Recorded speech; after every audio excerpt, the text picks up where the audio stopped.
Welcome to Gimcrack Video. How may I help you? Hey, what's going on, man? You got anything new to watch? No, but we are running a special on sequels. Is that over there on that shelf that says that it's not for human consumption? No, on the one right next to it that says 3 for $1. Oh, let's just grab some. What could go wrong? Enjoy your selection.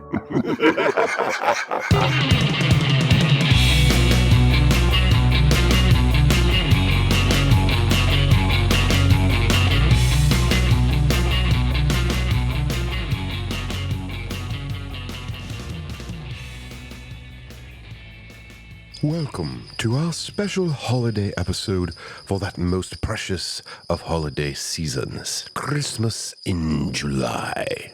So, join us and our special guests to talk about Christmas with Cookie, The Watching. Wait, there's a third one of these movies? Why don't I have that in my inventory?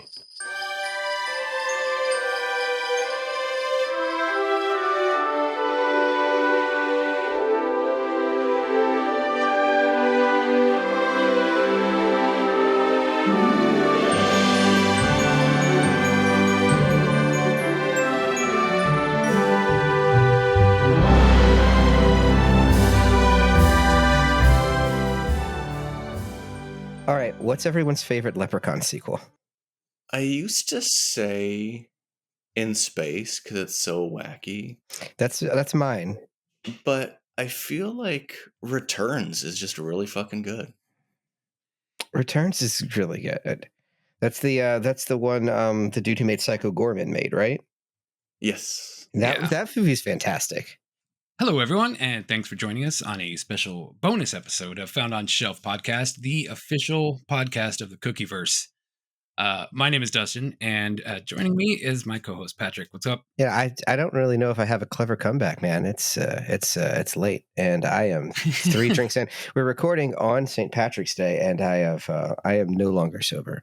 Ah, well, that's good. That's good because we've got a few guests on our show today, so we can share the fun and the joy of this here. Well, first I'll introduce a guy I really like. You might have heard him on the show before. He is the star of the Last Christmas Story Ever Told, the writer and director of the indie film Alien Planet, and the I believe it's the right head of King Ghidorah.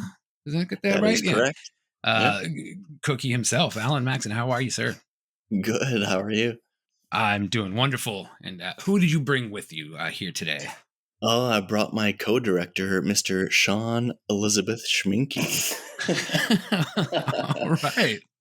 Hey guys, Hey, nice what's to meet you. I'm Sean Elizabeth. Hey. Hey, Sean. And now, Sean, you wrote and directed the cookies, all 3 of them. So Alan wrote the Cookie movies. I was his co-director, and I guess the DP cinematographer. Yes, I was credited for that. I did most of that, I guess. Yeah, You did all of it, didn't you? there was that one day, your very first shoot day with Brianna and Justin. I think I had to work or something, so I technically did not do all of it. That's right. Dan Cotter shot that day. Yeah. I forgot about that. All But right. Well, most. well, this is our 3rd season on the podcast, and there has been rules set before us, and those rules state that we can only talk about part 3 movies this season. So lucky for us, lucky for me at least.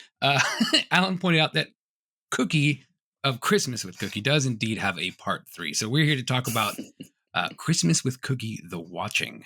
I don't know if that's lucky that you had to endure watching this movie. Well, it's under 20 minutes, so it wasn't terrible. Was it? Are we sure about that? Probably felt like forever. It was like 17 minutes or so. It's some. You There's can a find it fun on story YouTube. for that, why it's a short film. There's a reason it's a short film. Yeah. So for Cookie Locked Away and Cookie with the Watching, which can respectively be called part 2 and 3, even though they're technically prequels. we shot Cookie's interview stuff for both films all in one day, nonstop. Oh, yeah. Okay. And we almost didn't even do part 3 because towards the end of part 2, I was like, Sean, I'm fucking tired. And everyone else, the camera team, the Sean, like everyone who was there just looked dead. Nobody wanted to be there. It was like the worst thing in the world. And we were like, let's just call it. And then I don't remember who said it. I'm going to assume Sean, because Sean's like the master of positivity and encouragement. I'm pretty Thanks, sure. Alan. I mean, you are. I'm pretty sure you said something like, "We're here. Why not do it? It won't take us long. Let's just finish it." And we were all like, "Fuck it. Yeah, let's just do it." Yeah. Sometimes you just got to power through, and we would have regretted it. So Correct. regretted quitting, I guess. And regretted doing whichever. Yeah. So yeah, this little short follows kind of the same format that Locked Away followed, where it's basically Cookie, just kind of going full on like MST3K on some of your friends' movies, right? That is correct. Yeah, it's just basically there's 2 friends of mine who made films in Michigan. Mhm. Um, they didn't have distribution specifically for Cookie 3. They never distributed the watching. And then I don't recall, is the other short film in this one, or is that in Locked Away? That's in this one, right? Yeah, It's the this one, yeah. Yeah. Pre-Purgatorial School, Yes.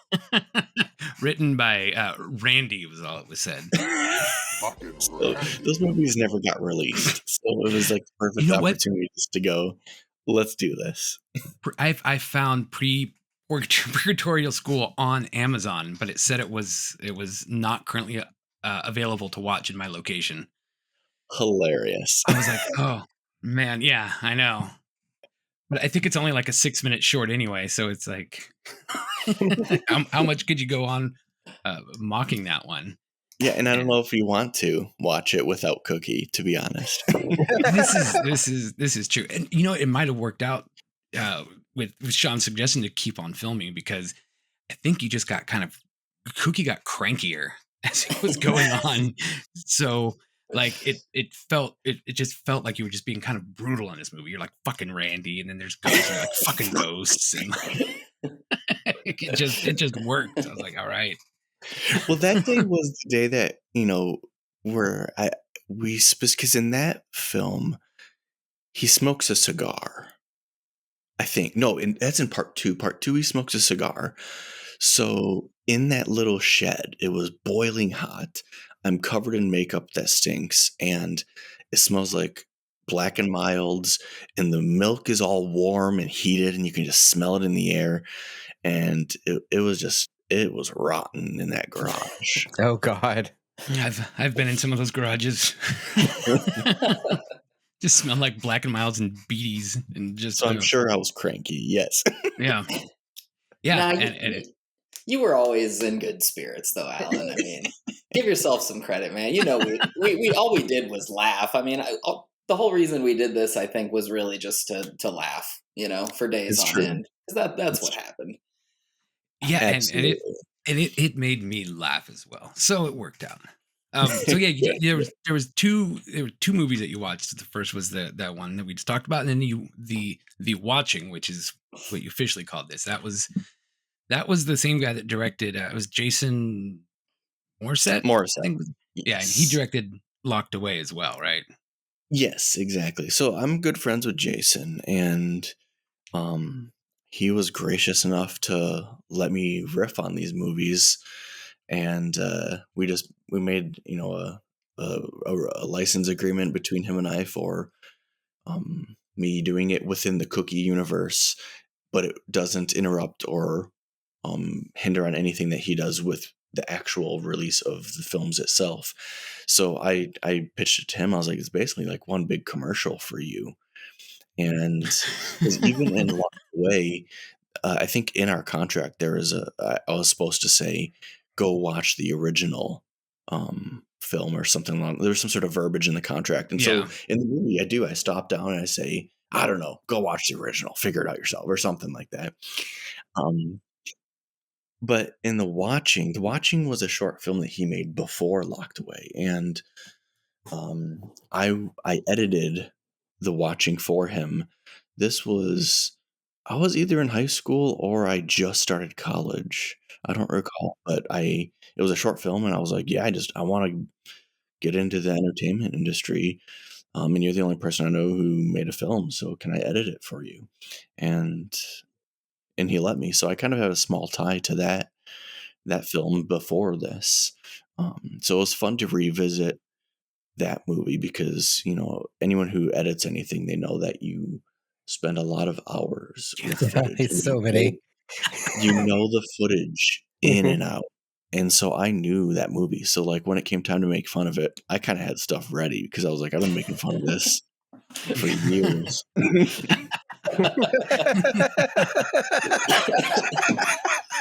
I guess it's funny because Patrick sent me a message when he started playing this. Was like, he just said, "Are these his home movies? What is he talking about here?"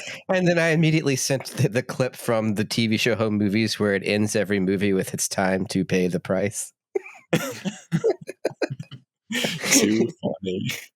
Yeah, and there's yeah, I guess we don't really need to talk about the actual movie itself, but there were some things I was just like, why are they okay? But I mean, yeah, shooting films in high school, it does kind of happen like that, I guess.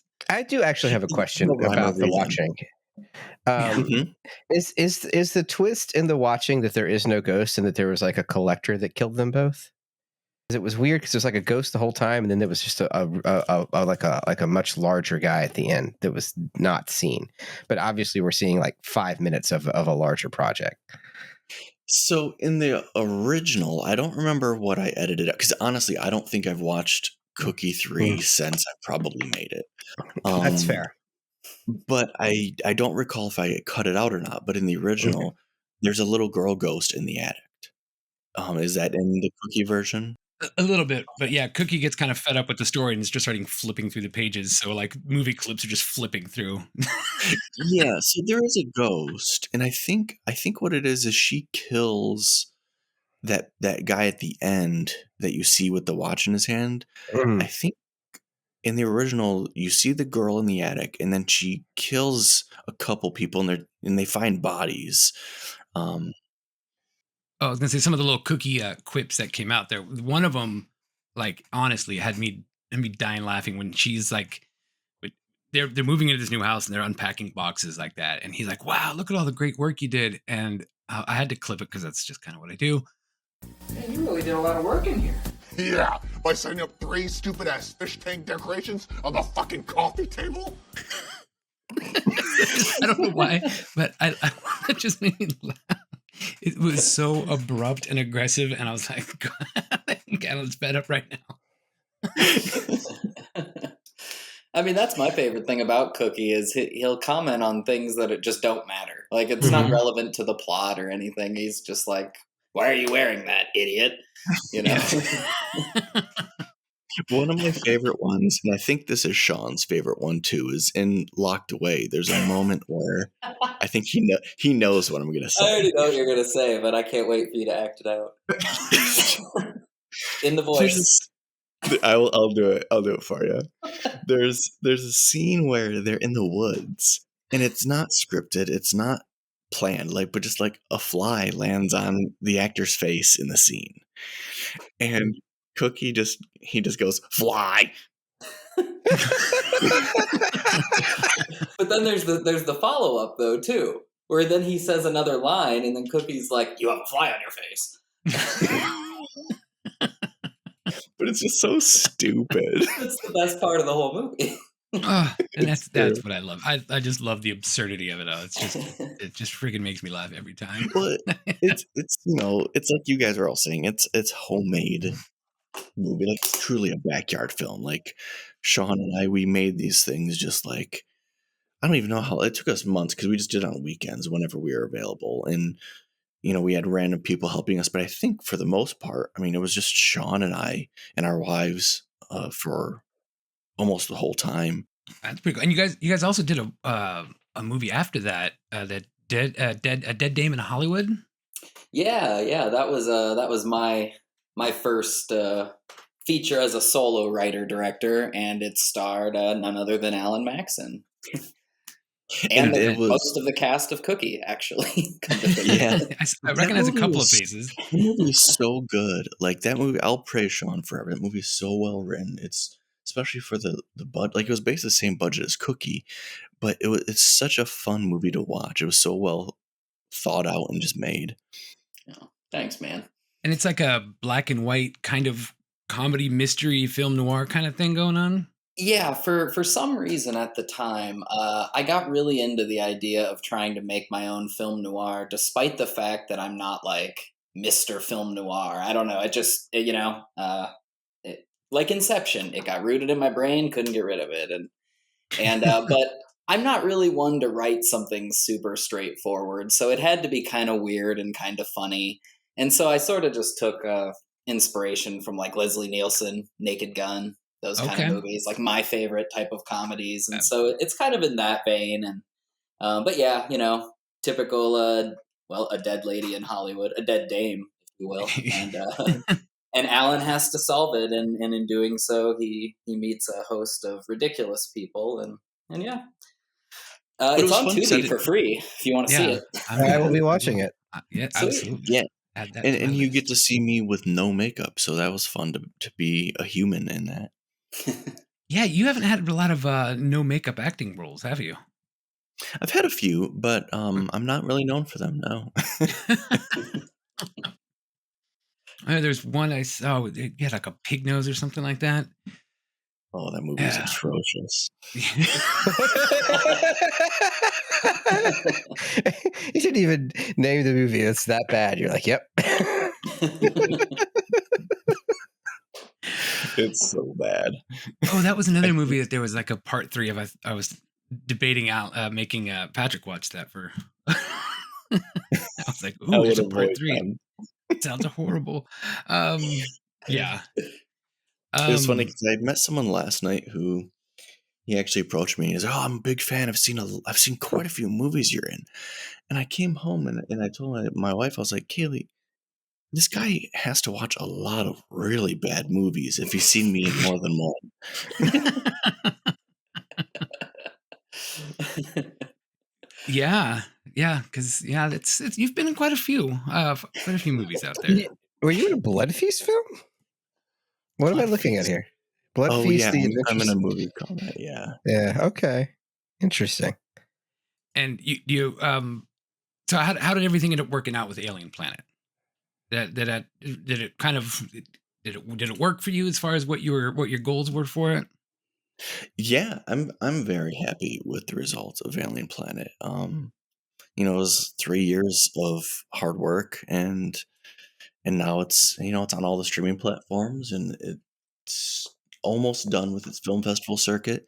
I think it has a few more that we're waiting to see if they're accepted, but yeah, it got good praise. A lot of people are loving it. The critics are enjoying it. I think it's if you get the right audience for it because this is a very genre film. There's no human characters. It's sci-fi. It's bloody.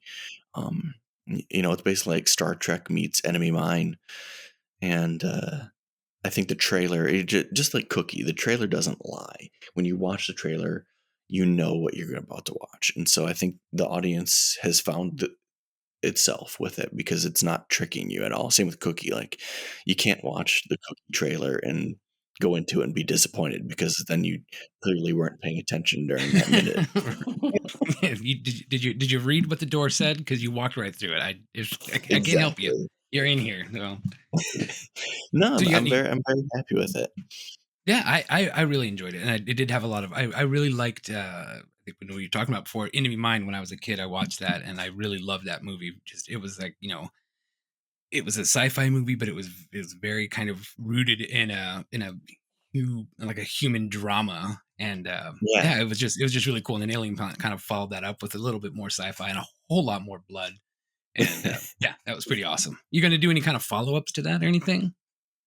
I have written a prequel and a sequel, and I have plotted out two potential other spin-off films, but um I'm not doing those immediately. They're kind of shelved. I'm moving on to another project that I want to do first. Just simply, I think, trying to think multiple reasons. One, career wise, progression wise, and also monetarily. Each movie's got to be better Mhm. quality. I want to try to make each film I write and direct up the ante each time. And I think another alien planet would cost more than I can get money for at the current moment, because what I made Alien Planet for this time around was insanely impossible, and somehow I pulled it off. So if I did a bigger, better version of it, there's no way I could get that money, especially with, since I made the Alien Planet, which was 2 years ago at this point, inflation has gone through the roof, and there's no way I couldn't even have done that this year, what I did 2 years ago. It would be literally impossible. So I just skated by out of pure luck of, the economy at the time. Mhm. And Patrick and I have talked about this with some other movies. It's like, if you know it's not in your budget to do this particular like scene, then change the scene. Like, instead of making it look really bad, like you can kind of work with it a little bit and go, okay, well, maybe we'll write that scene out, or maybe we'll have people talk about it instead. But yeah, you gotta, if you got a budget, you gotta kind of, write towards that budget. And if you're like, I'm not gonna be able to I'm not going to be able to make it look like the way I want to, then, put it on the shelf for now and then come back to it later. I mean, you could That's be like exactly one of what these. Cookie was. Is we had $1,000 was the total budget, so we just were like, let's Mm. let's make this fit within that, which is what we got. So, Alan, what have you got coming up? Is there anything that you could actually tell us about now, or is it everything kind of like in flux? Everything is in flux. I do have there's a movie called Orangutan. I can't say too much about it because it's not out yet, but they posted a picture of it. You can see it on my Instagram. So I can mention the name of it and that I'm involved. That movie I'm going to be very, very proud of. I played the creature in that, and Awesome. I spent 32 days in Indonesia filming it in the jungles. Um, and that movie's going to Wow. be fantastic. I'm very proud of it. In my opinion, it's my most proud work as a creature performer. So I'll be excited to talk about that when it comes out. So Orangutan, keep an eye out for that movie. Oh, And yeah. then there's another movie I co-wrote and directed a short film with my brother that's part of a bigger anthology. Oh, The Party Um, of Darkness? Party of Darkness, yeah. So Yes. my buddy Randy, a different Randy, not pre-purgatorial school Randy. Not Fucking Randy. fucking Randy. Exactly. I don't remember. Was it you guys that made the gifs of Yeah. Cookie? Yeah. Now we have sound ups. I'm grateful for this. But Randy he wanted to make this anthology film, and he basically gave us all the freedom to just make our own shorts. And my brother Jason, he wrote this feature length version of a film called Coyote years ago, and we've been talking about wanting to write it or wanting to direct it together. Just he lives in Michigan. I live in California. Money, it costs money to make a movie. Time, making a movie, Alien Planet took me 3 years. It's no easy commitment to make a feature. So it just never happened. But then when the short film opportunity came up for the anthology, I told my brother, I was like, listen, dude, if we just change this into a short, we could shoot it on a weekend and boom, that would be our Yeah.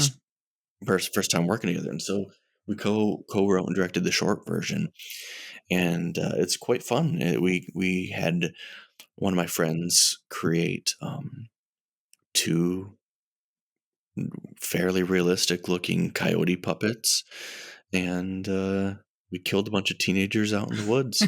I'm already sold. You have the Yeah. words puppets and killing teenagers, both of which just sell me on a movie immediately. Like I'm down for the puppets, but like then you also have the teenager murder, and I'm like, yeah, fuck yes, that's a movie. Well, and it's funny because One you can, I think the Indiegogo for that is still up. It's his master project, so I'm not fully sure. But if you go to, I'm pretty sure you can.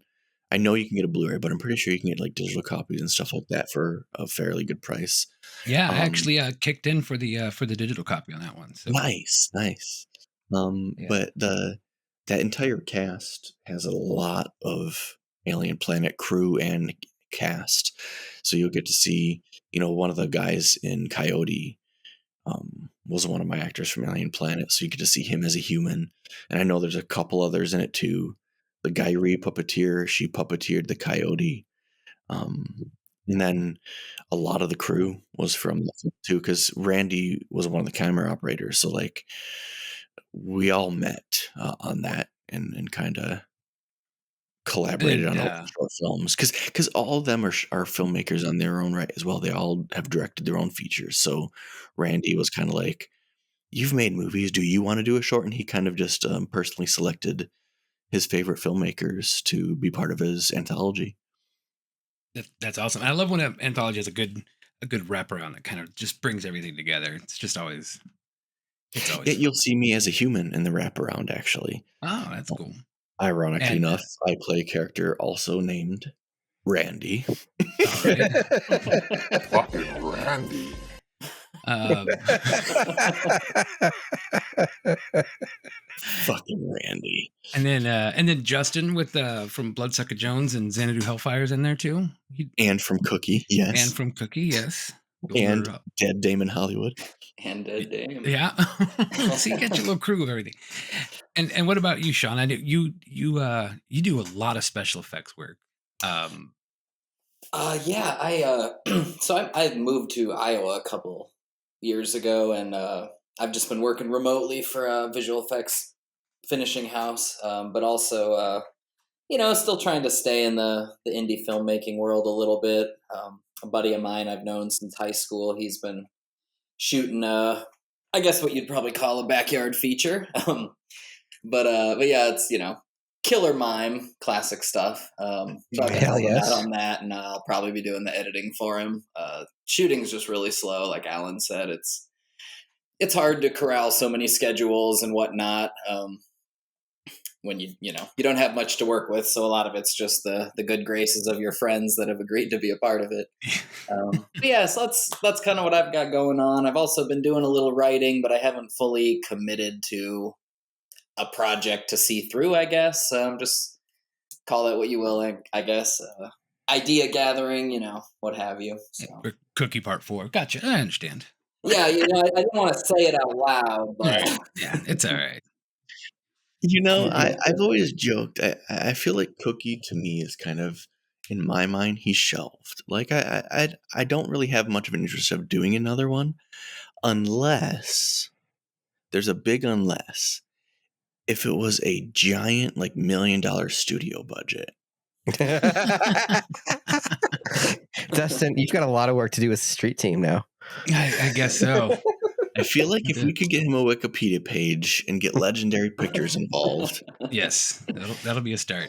Yeah, we can have Godzilla versus King Kong versus Cookie. I it can all see hinges that. on this Wikipedia, though.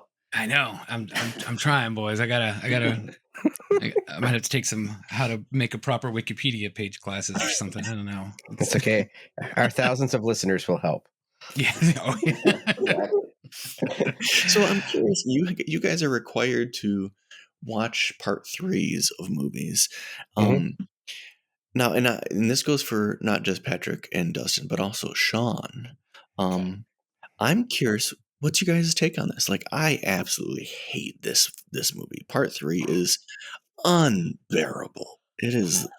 I would rather watch a lot of terrible things than this. And I'm curious of your guys' take and review on this movie. Of Cookie Part 3? Of course. This is part 3 season. We got to talk about it.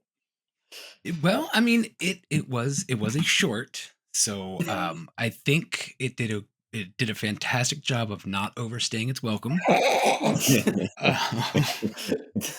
the best review we've had on this movie. I think the problem is Alan figured out that we've been talking for 40 minutes and haven't talked about the movie very much. Well, the movie's 20 minutes, so we've been talking twice as long as the movie. So That's I think true.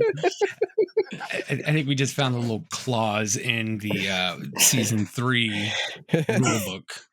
I plan on breaking that rule a couple of times. I'm bending some. We'll see. Well, I mean, okay, from where I'm sitting, Alan, to answer your question, it's 3 out of 3 for sure. If we're ranking it against the others, Mhm. it's watchable one time in that you don't know what you're getting into. That is true. Yeah. So put that on the box.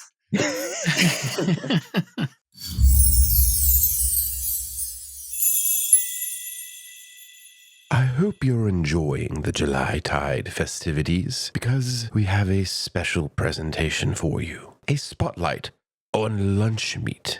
Today's sponsor. They're not a sponsor. Wait, are you telling me you didn't ask for any money for this? What kind of stupid operation is this show anyway?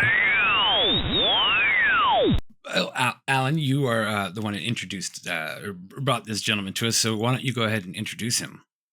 Yeah. So Josh is the owner and operator of Lunchmeat VHS, and I was shocked to hear recently when he wanted to license Christmas with Cookie on VHS. And more than just that, he wanted to make it a scratch and sniff case with green and red coloring. And yeah, I was just super excited to do that because one, this movie is a movie that I never would have thought someone would want to license, especially years after it's been out, and then also on top of it on a format that is for very specific collectors only. So I was excited, but so Josh, thanks for licensing Cookie. Yeah, I was going to ask how that kind of came about because I was kind of looking through the Lunchmeat VHS kind of catalog online, and it seems like there's a lot of older horror movies. So you approached Alan about wanting to do Christmas with Cookie. How that? Actually, I approached him, Oh, okay. Josh, right? Didn't I sent you a query letter with two of my Yeah. films? Yeah, with 2 of the films that I checked it out, and I think Christmas was coming soon, and I watched it and just I loved it. I love what you did with the film, and Cookie is just so funny. Like it's such a great character, and that's you playing it. You said right? Yeah, that's me. Yeah, it's amazing, dude. Like it's so fun, and it's just I thought it was just a really sincere backyard kind of movie, and I thought it was just perfect for tape, and it's just dude, I thought it was a good fit, so I'm happy that we got to work together on it. Thank you. And then as far as like making a scratch and sniff and putting on cool colors and stuff, I mean, yeah, I just thought it made sense. I just thought it was a fun thing to do to get people excited about the movie because I love this kind of stuff. So Is that your So- only scratch and sniff? no, we've done other ones. Okay. Yeah, we've done other ones, but it was an early one for sure. Yeah, that was So- actually a fun bit because we talked about that for a while. I think we were discussing because you had Santa Claus Conquers the Martians was released the same time, and you were doing that one with Peppermint, I believe. Is that what you did, Josh? Yeah, so like I want to make it fun, so I was like scratch here to smell Santa, so like Santa smells like peppermint, and then the other one is scratch here to smell cookie, and cookie smells like well, you know, It'd a be cookie. great if Santa just smelled like cheap whiskey or something. Yeah, that's what I should have done. Well, Josh actually asked Beef me and that. cheese. I Yeah. remember Josh was like, "Does Cookie smell good, or does he smell like cookies?" And Hmm. we're like, "Do we want him to smell bad?" And I think that we had a quick discussion. It wasn't. I think we were fairly both on the game of making him smell like a cookie. Very Yeah. It's like, does he smell like burnt rubber? Like, what does he smell like? You know?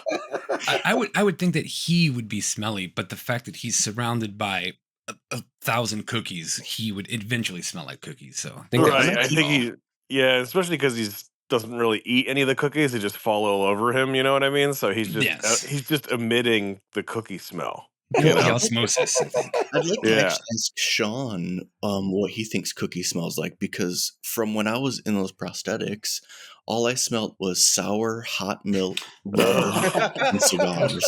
I mean, if you want the real answer, you smelled like sweat, I guess, and latex. Sweat and Sweaty latex. cookies. Yeah. Yeah. Sweaty cookies. Gross. Mm. Mm. Oh, yeah, because that where we shot that was we were in a friend's garage, and it was just Wait, so you weren't in torturous. outer space? That's crazy. Yeah, we went to the My moon, childhood's but ruined. With some good VFX, so very realistic VFX.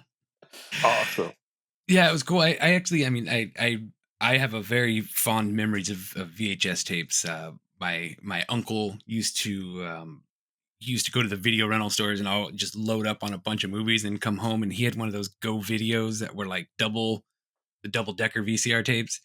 And he would Mhm. just take all the new movies and record them on, like, he'd have like 5 movies on one VHS. So I would like go home with just one of those, and they would not even make sense at all. Like there's no connection with any of them except for he just rented them that day. So I would have these really bizarre like movie nights where I'm just watching this. I'm like, what the hell is this? Was one of them how to have cyber sex on the internet? Because I was watching a Lunchmeat video earlier. They've got this great T-shirt for a rental company that I assume doesn't exist. The Night Owl Adult Videos, and there's an amazing YouTube video out, and it's like all of the videos you can find at Night Owl, and one of them was that, which I recognize because I've used clips from how to have cyber sex on the internet in clip shows that I've edited and shown people. So I just got to say that's a great pull.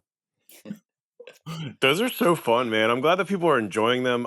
We're doing these like kind of fantasy video store things. We did a thing called Cinema Sal's Pizza and Movies. I saw that earlier. Yeah. Yeah. So we'll make like a commercial for them, and kind of just encapsulate and kind of celebrate that feeling. Those kind of stores and like pizza and video, and then of course we had to do an all night porno theater adult video rental Yeah. place. So Night Owl is that. Those are scratch and sniff too. We had Cinema God. Salad smell like a pizza, of Oh, course.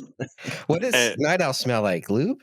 Night Owl smells like their brand new fragrance that they've released.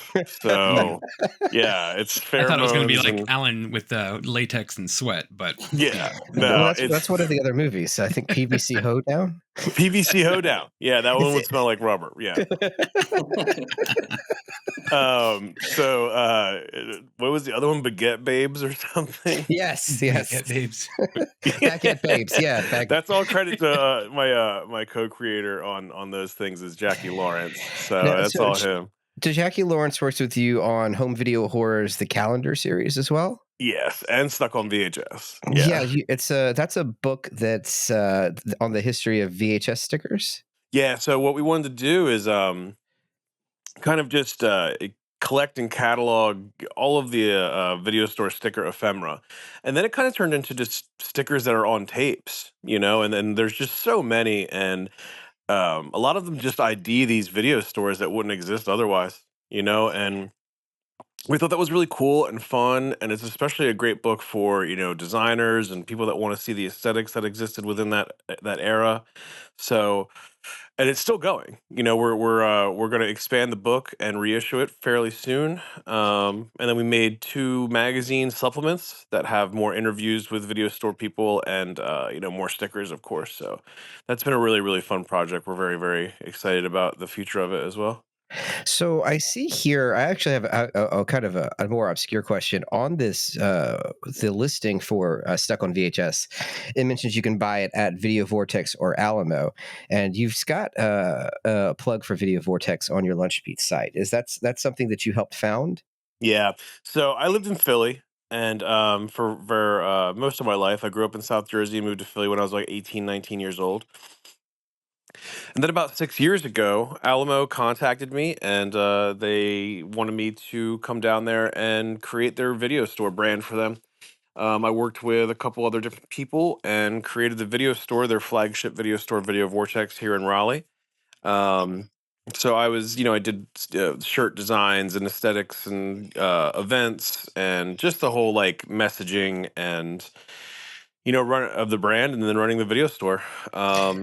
So That's it was cool. fantastic. Yeah, it was fun, man. It was fun while it lasted. I no longer work for Alamo, no longer associated with them, but it was a really cool project. And Stuck on VHS came out of that. I did a little tour with them, and they published it on Birth Movies Death slash Mondo. But it'll be coming out on another label sometime soon.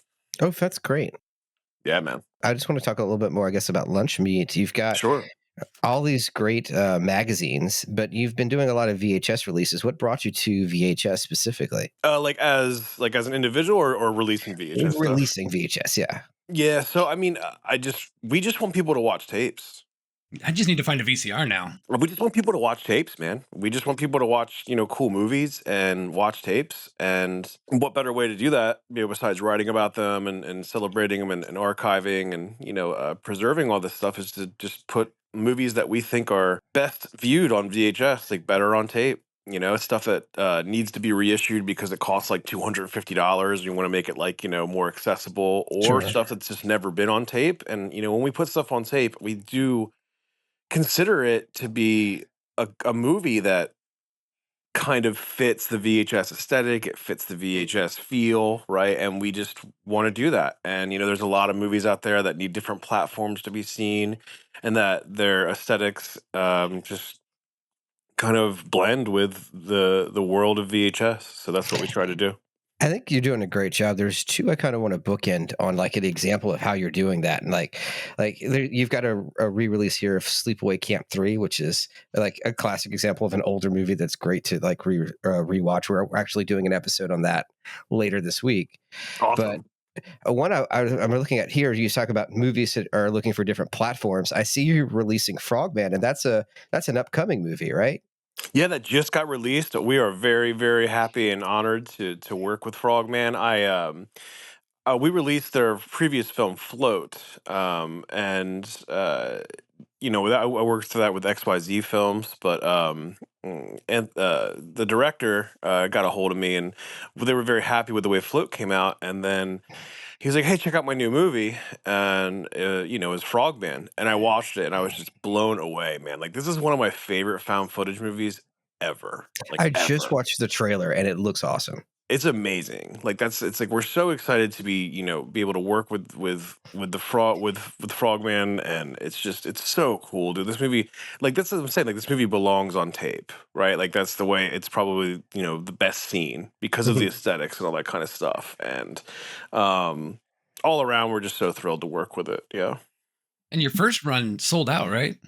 It did. Yeah, we sold out the first run, and this second run we just released on yesterday, and they're almost gone. So Yep. Let's see. I've got to watch your website more often because, like, you've got this great green video cassette that's gone immediately. There's all these like special colored editions I'm going to have to like plug into and see if I can jump on a few. yeah, man. I mean, the colored video cassettes are fun. It adds a collector aspect to it. We always try to do the colors to just make the release look really good, and just make it a really cool collector's piece, and also just a viewable piece of media that is a viable way to watch a movie and a fun way to watch a movie. And Patrick, the green is not just called the green cassette. Please, you got to refer to it by its proper title. It's. I'm sorry. Yes, go ahead. It's the Frogman Fucks green cassette. Frogman does fuck. That's what it's officially called. So I want you to respect its title. I feel like that should be the blurb on the movie. Frogman does fuck, does in all caps. I mean, they've been using it so much. I gotta tell you, man, like just being able to say Frogman fucks, like, and being able to use that to push the film is so fun. That's Like, amazing. You haven't seen the movie yet, right? I have not. Once you see it, man, the third act is just bonkers. Like, it is in fucking sane. Like, You are it is selling on me on it much harder now. I'm like, it yes. is so good, dude. Like, I was literally like blown away when I saw it, because I mean, I get approached by people to watch their movies a lot, and it's really awesome, and but this one was I was just like, oh my god, this movie's gonna be huge. Like, I feel like this is going to be in the zeitgeist of found footage movies forever. Like, it's just so good, dude. The characters are super fun, and like I said, the last act, unforgettable. It's just incredible. Yeah. Oh yeah. All right, let's see if I I can can't wait just go for it. ahead and order that while we're talking. You might as well. Jeez. Yeah, I Um, got I picked up Patrick one of the calendars and a copy of Cookie on Oh, VHS the calendar is as great. a Christmas present. Yeah, this episode, this is another Christmas episode, but we're airing it in July, and this calendar's got some of the best holidays picked out. Like we've got, you've got Return of the Living Dead Day for yep. Independence Day. You've got Zombie Uncle Sam for I think the Uncle Sam cover. Uh-huh. I think it was a lenticular cover when that came out. I could be It wrong. is. It's totally true. There is a lenticular cover, which is Yes. probably the best part about that movie, to be honest with you. Also true. Yeah. And then July 16th, we've got National Drag Day with my favorite person, Dr. Frankenfurter. Just Uh-huh. awesome little piece of a calendar there. So anyway, listeners, go out and go to Lunchmeat and start buying some stuff. It's awesome. Oh, we really appreciate it, man. We're having fun, and we're trying to keep VHS alive. I'll tell you what, man. I've been doing Lunchmeat for about 16 years now, and I was about 24 when I started, just as a zine. And I just wanted people me and Ted, my friend Ted, who helped me co-found it. Like, I feel like we just wanted people to watch these movies, to watch tapes again, because at that time, nobody was really talking about VHS tapes. They were like literal trash. Like people were like, "Get this off my table at a flea market." You know what I mean? Yeah. They're literally just throwing them away, and it's just come so far, and we're so thankful. But yeah, I mean, just to rewind back a little bit, like working with Alan on Christmas with Cookie was so fun, dude. Like I'm so happy we got to do that. I think it came out really good, and so thank you, Alan, for working with me on that. And I think Oh, they look dude, great. thank And you. I had a yeah, blast. Like it was fun going back and forth too. When we were looking at the design and all the proofs for just the look of it. It was a great time, and I'm excited to have a copy of it on VHS on my shelf. Never thought that would happen. Yeah. yeah, man, it's awesome. I mean, you did a great job with it. I think that Cookie character is fantastic, and I'm gonna watch it every Christmas. You know. Yes. Yeah. I've been a big a proponent of Cookie myself, so yeah. It's actually why I wanted to do this episode with Found on Shelf, because you guys have been, since I think probably since the movie was first released. I remember you guys reaching out or talking to me. I don't even remember how we spoke the first time, but you guys were like the most vocal about your love for it. And so I was like, these guys have to be the ones that we talk to, with Josh and Sean at the same time. So Yeah, I do have some slightly bad news. I attempted to create my very first Wikipedia page from scratch, and I thought I figured everything out right, but I think I got to add a couple things because it got rejected. I submitted it, it got rejected because apparently Christmas with Cookie did not meet the guidelines on notability of films. amazing. I don't know what the hell's wrong with the Wikipedia people, Oh. but this is my life's mission. Cookie will be on Wikipedia. There's one for Prom Night 3. We've got to get one for Cookie. Yes, I need to find Please- some more sites please to link take it to. Take a screen grab of like the denial confirmation. Oh yeah, okay, I'll send that to you for sure. I was bummed. That's like an honor to not be allowed on Wikipedia. Right. Yeah, damn Everything the else on man, Wikipedia. you know? This is underground shit. Like, don't you know what I mean? And I even linked it to Lunchmeat VHS's Wikipedia page. I was trying to like cross-link things, and it's just like no. Ugh, thank God. Yeah, Jerks. one thing I wanted to say, and I had this idea, is wouldn't it be funny? Because I have this idea, and hopefully, um, I want to do it at some point, but I want to do. Do y'all remember like video greeting cards where you could just like Yes. record a message and send it to Mhm. people? You know what I mean? Yes. Mhm. Would it be awesome if you could do like Cookie doing video Christmas greetings to people? Like just like a 10-minute, like you just people could VHS send in cameo? scripts or Yeah. whatever, like say this to my sister or like say this to my dad. You know what I mean? And it says you've got a video greeting from Cookie. You That know would be what I mean? hilarious. Sean and I actually, when we filmed the movie, we set aside, I think at the end of the day, it was like 15 or 20 minutes or something. And we went through and filmed just a ton of shit. I think we had like vote first for the Oscars, Happy Thanksgiving, Happy Merry Christmas. Like I think we did a ton of them. I don't even remember all of them at this point, but I Well, yeah. remember we had a shit ton of them, and we did exactly that, Josh. We had a giant write up of them, and we were like, all right, let's just one after another just power through, and we didn't even hit stop. We just hit record on the cameras and just kept going. Well, yeah, Oh, given man, that's given the awesome. nature of the shoot, we had no idea, how long post would take, when it would be released, and we wanted to have relevant ad material. So yeah, we went through everything, and I guess just in case we got an Oscar nod, I'm not sure why we did that one. Didn't need to use that though, so You should just You should've publish it done a anyway. naked People are like, this video. got nominated for an Oscar? Right? well, we were on the short list, but Yeah, of course. And anything you say can be the truth. Just if you just say it with enough confidence, and people just be like, "Oh shit, that's kind of cool." All right. all Yeah. right." Can you imagine Cookie doing like video Valentines for people? Like, somebody loves you. it's not me.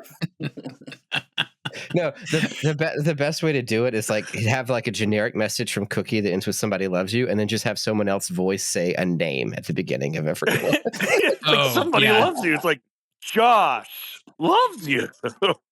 Phone it in as much as possible. Oh, man. Oh yeah, I that like sounds that. great. Well, we'll start working on that for February next year. You know what I'm saying? So Absolutely. Perfect.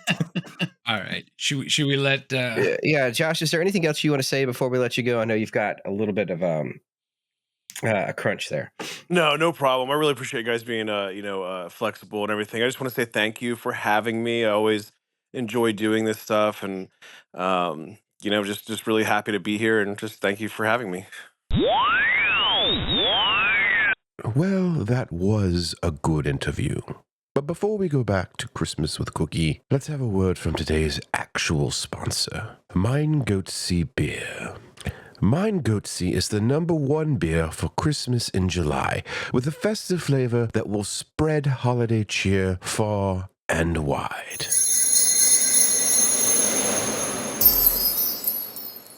Yeah, there needs to be like a DVD release of Locked Away, of Christmas Cookie Locked Away, with bonus features that features part 3, as well as the 2 films that part 3 were mocking. So There was a long time ago there was a trilogy DVD or Blu-ray set that came out. You can no longer get it. It's out of print for obvious reasons. it sold But you out, could obviously. There are a few select people that have that on their shelf somewhere. All right. And they're all the better for it. Yes. I remember having fun doing the granny scenes with Allie when she Yeah. filmed that. Were you there for that, Sean? I was there, yeah. Yeah, that was fun because she had fun with it. We just painted her face really stupid, and she had a good time just being a goofball. Yeah. She was always so much fun to work with. She's also the co-star of Dead Damon Hollywood as well. Oh yeah. And- That's why it's on there. And she played an alien in the original Christmas with Cookie. Oh yeah, I forgot. She's the one that's like, please accept our apologies. Apology not accepted. So I just looked, and Christmas with Cookie, the trilogy Blu-ray collection on Amazon, currently unavailable. But here's damn. it was listed under the kids and family genre. No, it wasn't. Yeah, I don't know why. Oh my god. So I hope that somebody bought that thinking they're going to get their kid like a cute little Christmas movie. Oh my god, I hope so. So I have seen also on my distributor list of streamers that have picked up Christmas with Cookie. There is a Christian channel that did. No way. This makes me so happy. Patrick has quite the past with Christian movies, and that has become a new feature on our show. Every year we pick one religious based movie, and I think Christmas with Cookie is absolutely a holiday classic that should be played at least in the every background Christian home. Yes, every Christian home, it should be there. No, it should, just like it's one of those movies. If you just has it like playing on a TV at like a Christmas party, you're gonna get some people sitting around looking at it and just going, what the fuck are you watching over there? Like, Mhm. what Why is are- that? Why do you have this? Yes, yeah. Well, the thing that I enjoy about the first one is it is just so colorful. Like, even if you, like you said, if you just have it on mute during a party, like even the Which I have subtleties done. I hope it like the the subtleties of things like Mr. and Mrs. Claus, like their masks or in their weapons. Um I took cans of spray paint and I just sprayed red and green on them for no reason other than the fact that it's Christmas colors. And it's just like eye candy. And you got those dumb skeletons and Yeah. we had fun making that, didn't we, Sean?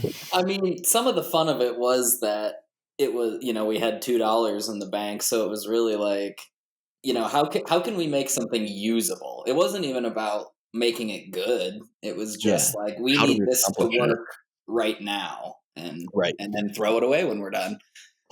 Yeah, because some of the stuff too is like we knew we weren't going to be able to convince like one of our friends to come in and act again for a second day because they're like, I gave you all I gave you for today. And so we're like, well, then we got to make sure we get it. Like there was one where I think it was either Allie or TK went home and we forgot to get a shot of them. And so Yeah. Sean was like, well, let's just throw the mask in the air and it'll be like you chopped her head off. I mean, it is better than the way the 1989 movie Things addressed that, which was just disappear the person and then bring them back without addressing that they disappeared them and then disappear them again. Well, it's easier, with masks and stuff. Like, I think Sean actually didn't you even put it on your hand and you just like Yeah. moved it around? Well, because remember, it was like two things. You didn't get a shot of. You wanted a reaction shot after she was like healing his wound, and she was gone. So yeah, I just held the mask like, and my forearm was just out of frame, and that's why that shot is framed so fucking weird. And then I think like after you stabbed her or chopped her with the thing, you needed like an ending to that little fight. So I think that's where we came up with, well, just literally take the mask off and throw it like it's a severed head. But I don't know, that was like half the fun of it all.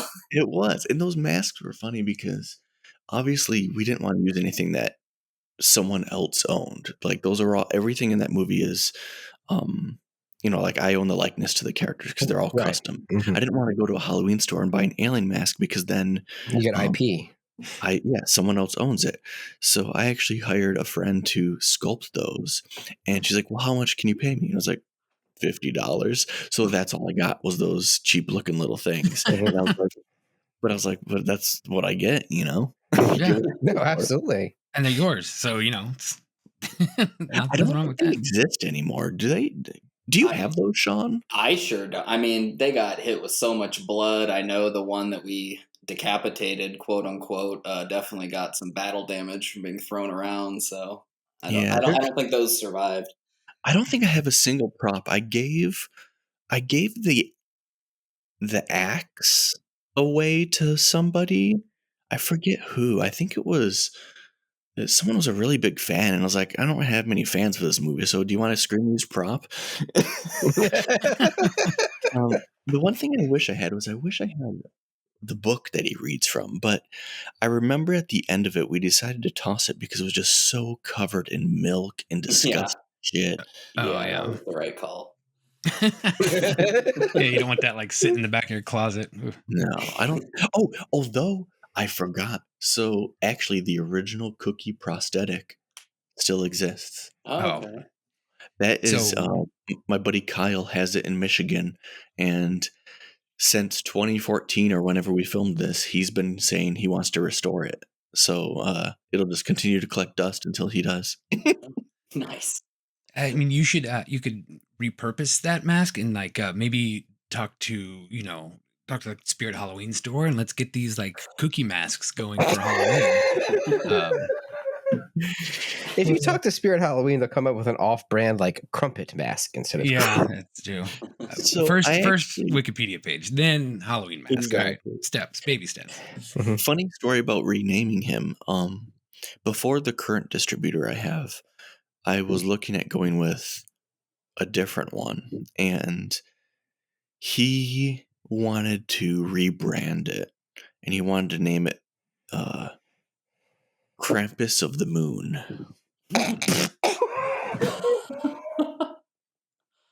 You never told me that, Alan. That's Yeah, it good. was a raw deal. I think I went with the better distributor that I currently That doesn't have. even sound like a horror Mhm. movie. That sounds like erotica you'd find on Amazon Kindle. Did- No one checked my reading history. yeah. So didn't you read a story like that during No, I our read Krampus? Railed by Krampus on air. Railed by Krampus. Excuse me. Yeah. So when you start writing a cookie fanfic, what's going on here? Or when we make the $1 billion studio version, we'll name it Krampus of the Moon. Yes. There we go. It should be called Christmas with Cookie, Krampus of the Moon. There we go. We can title them both in there.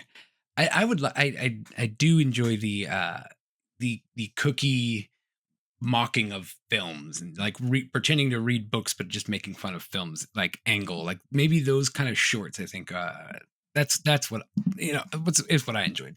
Maybe it's not everyone's cup of tea, but the Riff Tracks guys are making tons of money doing stuff like that. Yeah, it was fun. I enjoyed doing it. I think the original intent of the first one was simply he's a crutch for moving the story along. It's also a crutch for budget. Like if you only have $1,000, and Sean, correct me if I'm wrong, but I think Cookie alone that shoot day, we shot him all in one day. That was, I think it was like $800. So the rest of the movie was only 200. Something like that. Yeah. Well, the mask itself was 4, wasn't it? I Cookie mask? think just for materials, yeah, because we had a professional makeup artist create it. So he was also, it was a budget thing too. It was like, okay, so if we're gonna put money into it, if he's the majority of it, we want him to look good. The rest can kind of just be a free for all, and he can mock it, and it makes sense story wise why it looks so different. But the other two, we kind of just morphed because it was like the same concept. But we're like, well, now we don't have to shoot a movie for him to make fun of. We can just use these ones that my friends letting me use. Yeah. Yeah, You exactly. don't have to Yeah. pay any rights or anything. Just there you go. Exactly. Yeah, I mean, I remember kind of really how all this got started. This was what, back 2015 or so, Alan? You probably started writing that? Something like that, yeah. Yeah, I mean, this was, we joke about it, we make fun of it and stuff, but I mean, at its core, this was us finally kind of being like, let's quit talking about making movies and Yes. actually make them. And Yes. so many people come up with excuses why not to. They don't have the right camera or the money or the right microphone to get good audio, and for us it was just like, well, who cares? Like, what are the chances we're gonna shit out our best film ever on the first go? So even if it turns out crappy, I mean, it was Right. really about having fun, making something, and making something that wasn't like a 5-minute short, but like a short A full feature. feature. Yeah. Yeah, And we did a handful. Like Sean, you did homeless zombie attacks.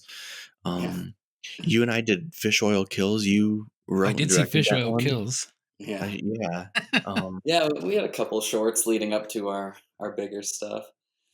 So yeah, it was exactly what Sean said. It was about us saying, let's put our money where our mouth is. We should have done it sooner. We should have done it when we first graduated from college, but hell, we should have just never even went to college and just done that instead. Oh my god, we would have had a huge budget. Yeah, No. $1,500. Exactly. Yeah, it's funny how now, I mean, the advancements of technology just over the past 10, 20 years has just gotten crazy. And I mean, you can shoot a full length film just on an iPhone now and Yeah, edit there's it with parts of free Cookie- software, and like it's like, geez. Yeah, parts of Cookie are on your phone, and also parts of Alien Planet were shot on my iPhone. Yeah, and then the software, like I can't believe how good some of the free film editing software has gotten. I mean, DaVinci Resolve is mostly free. It's free. Yeah, that's Mhm. crazy to me that they make that one free. Yeah, so anybody out there looking to make films and you got an idea, just just go shoot it. Just go do it. Like, Agree. get those Yeah. ideas out there into the world because you never know what strange podcast is going to pick it up and talk about it nonstop. Well, what I love about you guys is you guys hijack everything. Like we had that whole episode that was supposed to be about Alien Planet, and you hijacked it, and then we talked about Cookie the whole time. We had about 20 good minutes on Alien Planet. It was great, whatever it was. It was just funny because like these guys love Cookie. I'm glad that this movie has had its own, little staying power in the small community that it exists in. I mean, it makes me happy to know that you guys are out there and Lunchmeat's out there watching this and actually seeing value in it. You'll have to tell Um, Josh I just got my my confirmation for the Frogman pre-order on VHS. Nice. And I've said it before and I'll say it again. The big thing, yeah, is this the greatest movie? No. It- but is it a fun movie? Yes. And it had no budget and you guys just did it. But it's, some of these movies you can tell that there's heart behind it. There's you guys are having fun filming it. It's some friends getting together and making something that they want to make, and that comes out. There's a lot of cheap, micro budget movies that come out, and you can tell the people involved with it really just don't care, and it looks like they don't care, and it just comes out and it's all crappy, and you're like, oh, okay, that's what Yeah. you guys, Well, it's true. but Like this movie is meant to make you watch it and go, now I want to make a movie. yeah, and like these guys did it, and I'm watching it, so why don't I do it? And Sean, do what it. was that one comment? One of my favorite things about Cookie is the reviews. The reviews are brutal but awesome. Like, Sean, you're gonna have to remind me if I get this wrong, but there's one that it was something along the lines of like these these children should never be allowed to touch a camera. They should work at Pizza Hut, but that's also an insult to Pizza Hut, so maybe they shouldn't. And like it was. I don't know. I mean, we've had so many good ones, Alan. I'm drawing a blank on that one, but it was that one just stood out to me as like poor Pizza Hut. Right? It's all right because most reviewers don't really understand what the hell they're doing. Like I completely off topic, but like my wife was looking up somewhere to get bagels earlier today, and somebody wrote a review that was like for this place. It was called like Boiled Bagels or something like that, and they're like, "Ew, 1 star boiled bagels. That sounds soggy. I don't want to eat one of those." And I'm like, if you took 2 seconds to just Google how do you make bagels, you you might you might see that they're boiled. Well, that's the thing with most reviews and critics, they're people who have never made a movie. That's what I've come Yeah. to find out. Is like almost everyone who has anything negative to say has never made a single film or short film or anything in their entire life. So And we you tend to put a caveat on some of the movies that we tear to shreds at the end. It's like we never did anything. So like you heard listen to all this shit is hard, and they did more than we did. I think we did that when we discussed the movie Things or Winter Beast or one of the FP films. It's like like we might make a couple of jokes, but like ultimately we they didn't. made They took the effort. They put something out in the world, and people like it. So, I mean, if we're talking about it, people are watching it. that's true. And I had a good buddy of mine. He said the biggest thing about making a film is you're vulnerable. You're putting yourself out there because it's a piece of you can call it artwork. We can laugh. I would never be like Cookie 3 is art, but like if you Well, that's where we create, differ. yeah, I mean technically the definition of art is creating something, and so it is. It's artwork, and in modern day, it's interesting because specifically for film and TV, audiences and general public almost have this mentality like they are entitled to that art. Like no one in their home would ever say, I get to see the Mona Lisa because I'm alive. I deserve it. It's free and it should be mine to look at. But they have no problem saying that about TV. Like, why do I have to pay for this? Oh, it's not on the free streaming. I'm not going to watch it. Or even their reviews and the way they talk. That movie was garbage. I couldn't even make it better than that. And it's like, it's Then do actually it. not even true. I mean, it's interesting. The audiences definitely view uh, that type of entertainment as they're entitled to it for free, and it should be exactly how they want it to be. When it's actually the opposite. Like a lot of people claim that about Star Wars. I've heard many people claim. I mean, at this point, it's the general public's. We should be able to watch the unaltered ones because it's ours at this point in time. And in my eyes, I go, actually, no. Like until Disney Yeah. owned it, like it was 100% George Lucas, and he has the right to do with it and only release whatever version he fucking wants because it's his goddamn movie.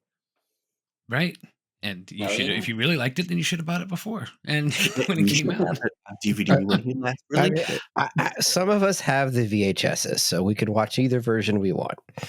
Yeah, Yeah. it, it I've did got come both out on VHS. DVD. I owned Christmas with Cookie on DVD and VHS. I'm kicking myself because I don't have the trilogy, but Yeah, there's some always of us have the Blu-ray. there's always eBay for that. Oh God, I know. So I'm Here's fun. what you. Look, I Fake guess fan over here. I guess I don't have the Blu-ray. I have a Blu-ray that Alan burned for me. So I have like a special version. Oh, Well, you know what Yeah. that is? That's actually the master, Sean. That's what I sent in to get replicated for the Oh, yeah? actual rights. Nice. all right, See, all right. I got a one-of-a-kind version, a Yeah. verbatim disc with no label whatsoever on it. What Hey, actually is if you guys study them enough, the DVD, the VHS, and the streaming versions are all alternate different versions, and there's subtle things changed in all three. no, there's not. I did not know that. I'm just gonna have to. You just want me to go buy a Blu-ray of it now? I already have two This is the different best formats. sales pitch ever. If you buy 3 copies of the DVD, each one might be different. Yeah, it's like the Well, Into the Spider-Verse where they had just a couple different scenes that were slightly different. Or Clue. well, the streaming one, because that came out later after the DVD and Blu-rays. So I had my VFX guy and my composer. We were under a deadline. We wanted it to be released by Christmas, and if we missed Christmas, it would be a whole nother year before it came out. So I was pushing them, and I was like, we're cutting it off. Wherever we are, we're done." Um, and I think it was like October, November, because I needed time to do the final mastering and exporting. So the composer only composed half the movie, and I reused the music from the first half on the back half.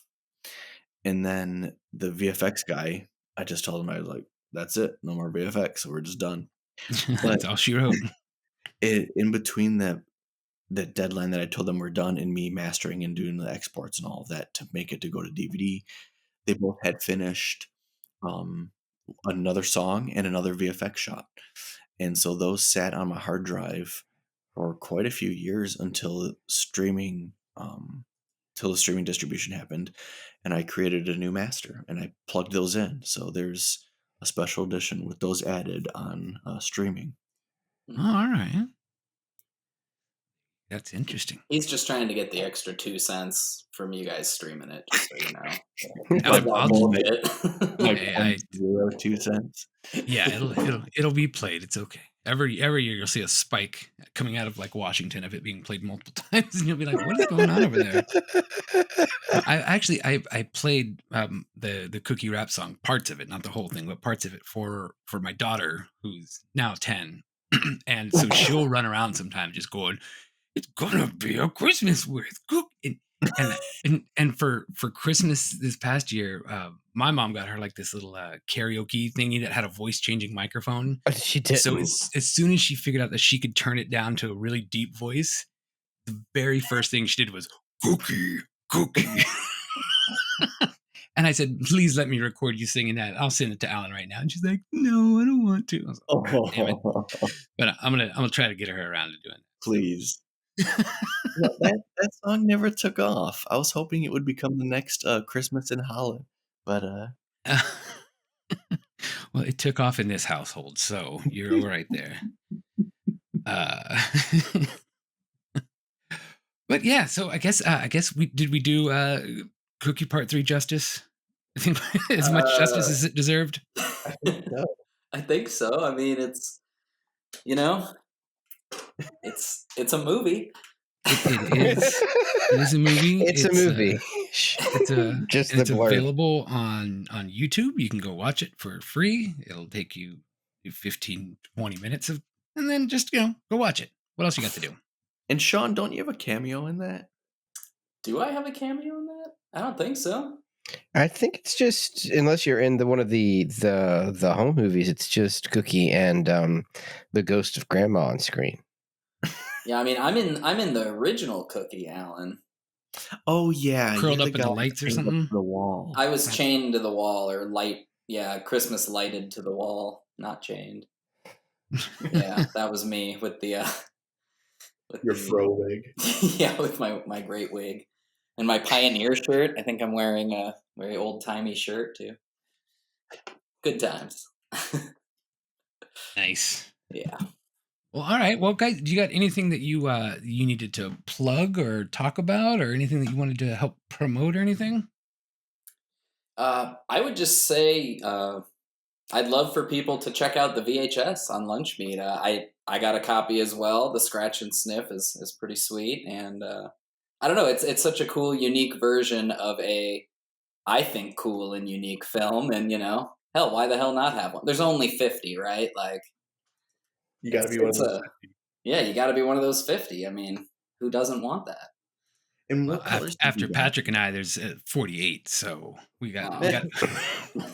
we got a couple of them taken care of. If that gets anybody moving, we're down to 48. Well, 47 because I have one too. So get your ass in gear, or you won't get it. So Yeah, I got to watch mine still. I have my VCR pulled out. I just haven't plugged it in yet. Yeah, that's the next on my list. I have to actually get a VCR, but I think it's just fun, kind of having that as like a as something on your shelf to kind of look at, and people go, "What? Like the hell? I don't remember that movie when I was a kid." And you're like, "Well, there's a reason." I do have a VCR, but I want to get a CRT screen to hook it up to. Yeah. Yeah, you gotta do it right. Yeah. I mean, it really is an honor to be, part of Lunchmeat. It's interesting because it's like when you look at their selection, it is such unique films, and you're like, I know they have probably the most dedicated fan base that loves movies like that. Well, let's. I mean, I'm looking at them now, and like I said, they've got some some more mainstream stuff that people have heard of, but there's some interesting titles on here. I've got, we have Chuck Norris versus Communism. One of history's great battles. Mm-hmm. We have, I'm going to pronounce this wrong, but Mahakal. It appears to be a Bollywood Freddy Krueger type ripoff. Well, that sounds fun. I mean, that sells itself right there. There's a movie on here that's called Splatter University, but it comes with the novelization of the film as well. So you get the VHS and the book.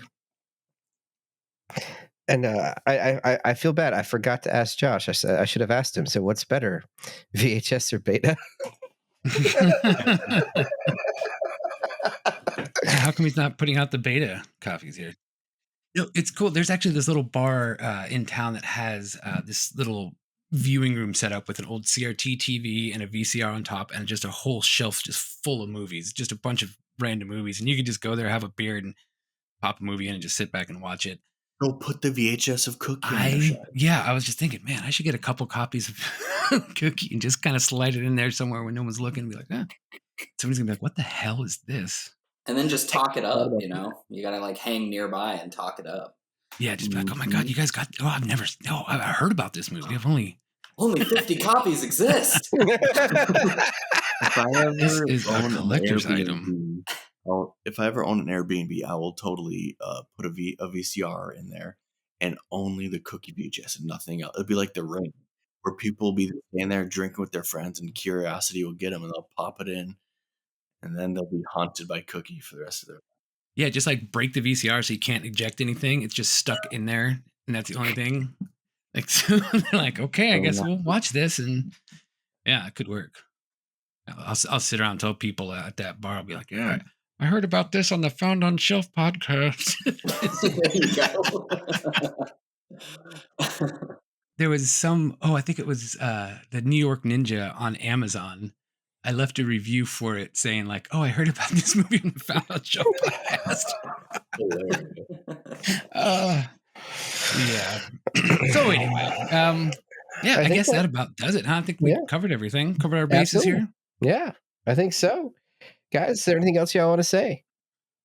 Yeah, just thanks for having us. And Yeah. nice to meet you guys. Alan, nice to hear your angelic voice again. You as well, sweetie pie. All right. And thank you all for listening to the Found on Shelf podcast. This is a special bonus episode, but you can usually find us every other Tuesday. And check out our website, foundonshelfpod.com. And be sure to look up Lunchmeat VHS and go support that guy over there. He's doing some good stuff. So with that, I guess we will catch you all next time. Got anything to add, Patrick? Make bad choices. Fly. Why? Fly on your face. Merry Christmas.